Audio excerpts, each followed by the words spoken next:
Hello, Abigail here with the Tarotscopes for Taurus season, Gemini sun, moon, and rising. My Geminis, guess what? This Taurus season, we don't actually have any like bombastic astrological events. Like things happen, and there are your typical events. For instance, we will have a Sun Uranus conjunction, but we have one of those every year. They're really important. They especially have a lot to say for people with heavy Uranus kind of signatures in their chart. It's important, but it's not like Neptune moving for the first time, in years. And, or the eclipse season and a Venus retrograde and Mercury retrograde. So that's the bright side. Also, we have Venus will go into Aries and will finish out its post shadow period. Mercury will go, into Taurus, and that will obviously be done with its post shadow period. Mars will be done with its post shadow period. This all happened in Taurus season. Something I am getting across the board is that I think the beginning of Taurus season is going to be slow, but this is an opportunity to embody Taurus stuff. Excuse me. Also, heads up, I have a cold. I might cough. I'm low energy. What you see here is adrenaline and ADHD and a cough medication. I can't tell if I seem like I'm dragging myself through the dirt or if I am faking it till I make it. Anyways, something I'm getting is that the beginning is slow because of all that post shadow energy that we're still working through. We're still processing. We're still figuring things out. That's fine. But don't expect things to move super quickly, especially on the external end of stuff. I do think it's going to pick up towards the end of Taurus season. Specifically, I'm getting the vibes around that full moon in Scorpio. So it'll be interesting to see how this plays out. But I do think this is going to be a great time to rest. Like I said, it's a great time to embody things that Taurus does, like eating and enjoying stuff. And I know these are stereotypes, but sometimes they are genuinely true. I love snacks. I'm a Taurus. And I love naps, and I have to take care of myself or combust. So even if that's not something you do, maybe this season do that. Go to the park, have picnics, connect with your friends, have treats. The hell with summer body. We want Taurus body. We want curves, and we want well fed, and we want all these nice, comforting things. We don't need to be denying ourselves treats this Taurus season. If anything, you should be having more of them. There's some really great spring treats.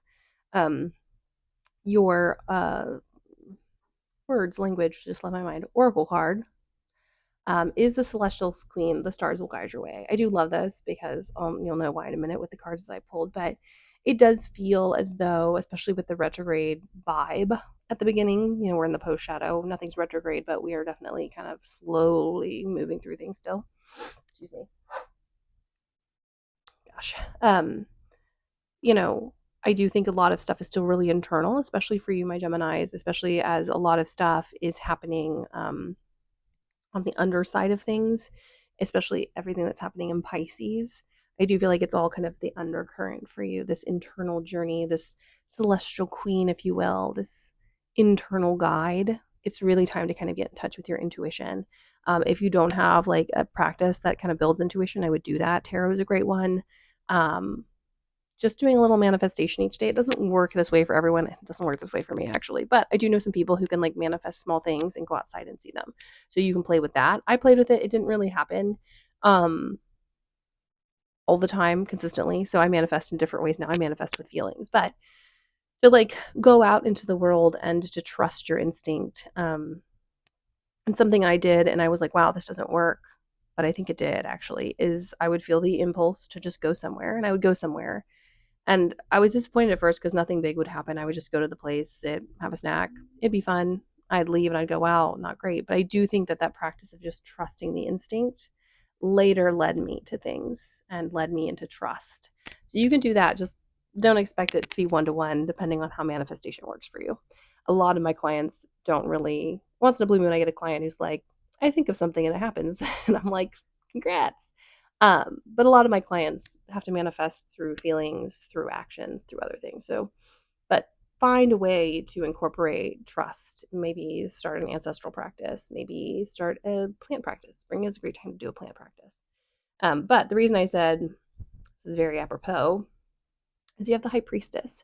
So this is very much this journey of trust and intuition and listening to ourselves and our needs and our desires. And I think some of you may not be on the path you're meant to be on. And I don't think that it's like, bad Gemini you're not on the right path. How dare you? But I do think it's time to shift into a more intuitive, a more connected way of living. And that might start with you starting to do things that work better with your nature and personalities. Most Geminis I know don't really fit into the norm super easily. And if they have to fit into one norm in a different part of their life, they will completely throw them off.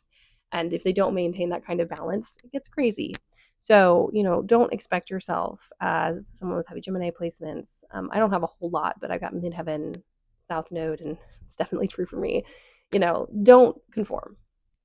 And a part of that and finding your way, I think, for you guys is about really trusting and listening to this high priestess, really asking your internal world what desires you have and what needs can you fulfill in this moment that will lead you further and further into a closer relationship to yourself and what you need.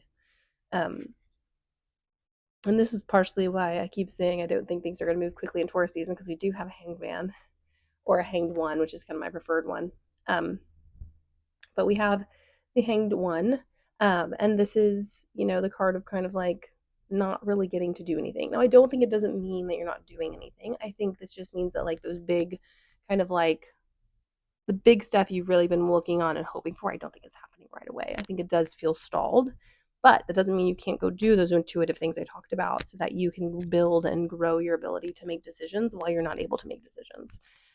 Which I know sounds frustrating, but I just feel like there's a bit of stasis right now for you so that you can learn those small intuitive tricks and connections so that when this card is like, you are released and can now move forward, you actually have the tools to make those decisions, to move forward with those desires, and not to just do them because you're like, well, this decision is the decision that everyone else would pick, but to pick that choice because it is true to you, because it is within the purview of your nature and your purpose in life. And then we have the Two of Pentacles, which I think is really cute, coming after us talking about you making decisions, because I do think, especially towards the end, what I've noticed with my reading so far, which has only been two, is that I'm getting a pattern of like towards the end of Taurus season, especially around that full moon in Scorpio, we're going to get decisions. We're going to have to make choices. We're going to have to shift and move and change things around in order to, move forward. And it's going to be a little scary because we've been kind of held back for so long, and you will have just kind of come off of being stalled. But you're going to start with some pretty simple, basic decisions. And I think this is important coming out of those retrogrades to just make sure that you're setting up those decisions to be true to yourself, to be within the context of those lessons that you learned, so that you're not just doing what you did before that wasn't working, so that you're not wasting all of that beautiful retrograde effort and lesson, so that you're making choices that are better for you, even if they don't seem like the best choice. I have people come to me all the time and be like, I think I need to leave this job, or I think I need to stop this relationship, or I think I need to end this thing because it's, hurting me. But it seems on the surface like such a good thing. And everyone tells me it's a good thing. And it's like, it doesn't matter if it's a good thing if you're burnt out while doing it so much that you can't enjoy it. So pick the things that fulfill you when you come to these decisions, balance and weigh out what is best for you as an individual and what is best for you in the context of the life that you live and the people that you love, rather than picking the option that is like, well, this is more societally acceptable. That's never going to work for you as a Gemini, especially if you have like that opposition to Pluto that a lot of Sagittarians have. Not Sagittarians, a lot of Gen Z has. Either a direct opposition or kind of one by sign. So, don't fit in the mold and start making decisions that work best for you. And this Taurus season is that moment to start. We do have the Seven of Cups, and I like this representation. And there's another card in a different deck that really kind of gave me a different perspective on the Seven of Cups. You got a lot to balance this time. Sometimes it's about choices, and I do think you're kind of stacking your choices, but sometimes it's about balancing a bunch of different containers and understandings and desires and figuring out how to keep them from tipping while you're in a precarious time. So allow yourself to balance things out. Also, allow yourself to let some stuff go. You have had an opportunity, regardless of where Pisces and Aries are in your chart, to really decide things that work better for you. And yeah, maybe you're in the phase 2 where you're trying some new things out, but put some stuff down. Like maybe only have 7 cups and not 10 cups. 7 cups are way easier to balance than 10 cups. Excuse me. So just be conscious of your choices, but don't be overly cautious. You're very skillful. You know what you need. You know what you need to do. Just start listening to your desires. And it feels like at the end of Taurus season, you're going to have a bunch of options come up. And I just want to encourage you not to rush, balance them, put them in the context of your life, and be like, hey, is that what I want? Would I be okay doing that every day? um, and if yeah, sure. And here's the deal: not everything is forever. So maybe you're just doing something for a transition, which is also 7 of Cups. Um, but really ask yourself, especially towards the end of Taurus season, what do I want and what do I need? And how can I stay true to that and honor that, especially knowing what I know now at this point in 2025.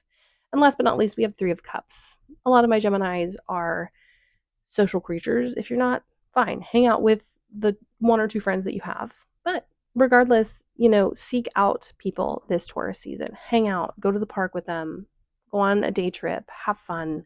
Really find the people that bring you joy and happiness. If you've been hibernating because of how intense the energy has been, now is the time to come out and say, hey, I'm ready to meet up because I finally feel like peopling again. And find those people that really fill you up and bring you joy this Taurus season. Connect and ground and laugh, eat, have a good time. All right, my loves, that is my reading for Taurus season for Gemini's. Blessed Taurus season. I wish you a wonderful one. I hope that you're able to really connect with your intuition in a new and unique way and kind of build a structure moving forward that works for you.